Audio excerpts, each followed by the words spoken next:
Hello everyone, இன்னைக்கு வந்து பேசிக்காக சிம்பிளாக ஈஸியான ஒரு ஹேர்டு தான். ஆஸ் யூஷுவல் நம்ம வந்து 3 ஸ்டாண்ட் பிரைட் நம்ம ரெகுலர் பேசிஸில் பண்ணிகிட்ருக்கோம்.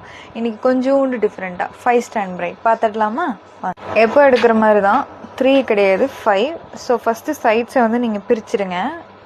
சைடை எப்போவுமே ரெண்டாக பிடிச்சிடுங்க, பட் கொஞ்சம் குட்டியாக எடுத்துக்கோங்க. உங்களுக்கு எவ்வளோ டென்சிட்டி இருக்கோ அது ஈவனாக 5ஆக ஸ்ப்ளிட் பண்ணிக்கோங்க. இப்போ சென்டரில் இருக்க ஹேரை நான் 3ஆக ஸ்ப்ளிட் பண்ணிக்கிறேன்.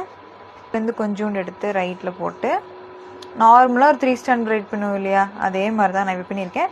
இப்போ இங்கே சென்டரில் ஒரு ஸ்டாண்ட் வந்துருச்சு. எனக்கு இந்த ஸ்டாண்டு தான் உங்களுக்கு எல்லா பக்கம் ட்ராவல் ஆகிற மாதிரி. இட் மீன்ஸ் நீங்கள் சென்டரில் வர எல்லா ஸ்டாண்டுமே உங்களுக்கு லெஃப்ட் அண்ட் ரைட் ட்ராவல் ஆகும். ஸோ இந்த சைட்லேருந்து எடுத்து வச்சுருக்கேன். என்னடா 3 பின்னல் கூட பின்னல் அதுக்குள்ளே ரப்பர் பேண்ட் போட்டேன்னு யோசிக்காதீங்க. இதுக்கு மேலே இதுக்கிட்ட அடர்த்தி கிடையாது, இந்த மண்டைக்கிட்ட அடர்த்தி கிடையாது. ஸோ உங்களுக்கு எவ்வளோ தூரம் அடர்த்தி இருக்கோ அந்த அளவுக்கு இது பின்னிங்கன்னா ரொம்ப நல்லாயிருக்கும். இதே மாதிரி நீங்களும்